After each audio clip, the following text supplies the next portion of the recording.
Welcome back to Unbound Faith.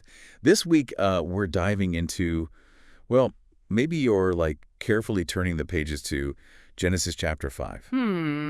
It's one of those chapters. It's easy to just kind of skim over it. Totally. It's like all these names and ages, and we're kind of in the habit of just zipping through to get to Noah and the flood. Right. And this is where it gets interesting, I think, if we slow down a little.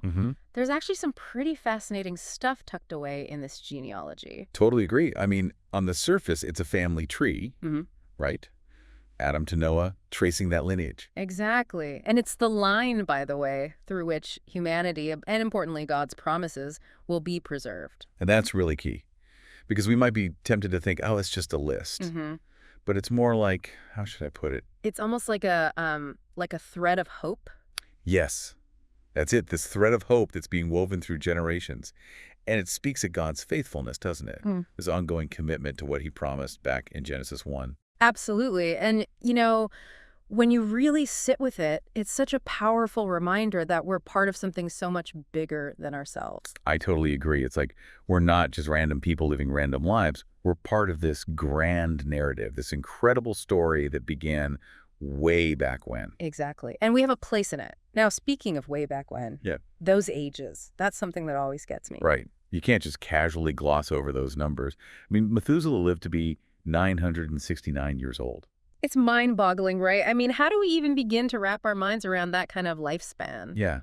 And it's not just him. You've got Jared living to 962, Adam to 930. Like, were these folks just drinking from the fountain of youth every morning? What's the deal? Well, there are definitely a few different ways to look at it. Like what? Well, some folks, they take those ages literally, They're saying that's how long people lived back then, pointing to perhaps a world that was just different, maybe less polluted, more vibrant. Yeah, like a pre-fall world where things hadn't kind of, I don't know, gone downhill yet. Exactly. Others, they see those ages more symbolically. Okay, interesting. How so? They might say those years, they represent something other than just literal time as we understand it. Maybe those big numbers speak to influence, to the impact these figures had on the generations that came after them, like their legacy stretched for centuries. I like that. It's like they cast a really long shadow. Exactly. Definitely makes you think, right? Like, how did the pre-flood world really work? So different from our own experience. But, there's one figure in this chapter that I just find utterly fascinating. Oh, yeah. Who are you thinking of? Enoch. Ah, yes, Enoch. Now, he's a fascinating character. I mean, he walked with God. That's not something you read every day, right? No, not at all. And then, to top it off, God took him. Just like that. Poof. Gone. It's such a powerful image, isn't it? And so mysterious. It really is. Like, what does it really mean to walk with God in that way? I mean, we talk about it a lot, right? But Enoch seemed to embody it in such a profound way. What do you think that looked like for him? That's a great question. Well, some scholars believe it involved perhaps some pretty intense prophetic visions, Like Enoch was given a glimpse into the spiritual realm in a way that few others were. Wow, that's amazing to think about. Right. Others, they focus on the obedience and righteousness it must have taken to walk with God so closely. Like Enoch's life, it stood in such stark contrast to the growing wickedness of the time. Oh yeah, Genesis mentions that, doesn't it? Like things were getting pretty messy. Oh, yeah. But Enoch, he stayed the course, And I think that's a really powerful message for us today.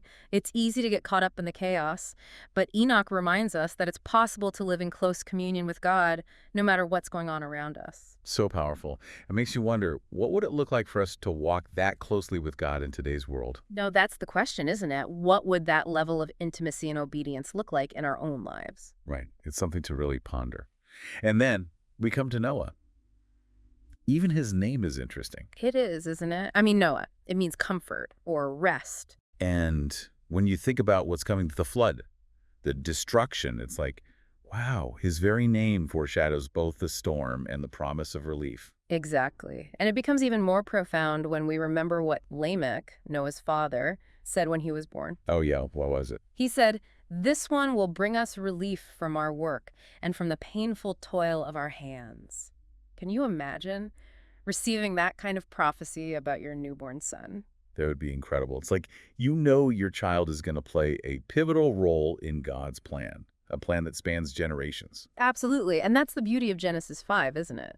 It's more than just a list of names. It's this incredible tapestry, woven together with faith, resilience, and the echoes of God's unwavering promises. It's like what we were saying earlier. It reminds us that we're a part of this extraordinary story, a lineage that stretches all the way back to creation itself. And even amidst the chaos that begats, there's this beautiful thread of hope running through it all. And that thread leads straight to us, to our lives, our stories, our own walks with God. So as we go into this week, let's take that to heart, shall we? Yeah. Let Genesis 5 be a reminder to seek deeper intimacy with God, to trust in His promises, even when the world feels anything but hopeful. And may we, like Enoch and Noah, find ourselves walking hand in hand with the divine, even amidst the storms of life. This is Unbound Faith, wishing you blessings on your journey.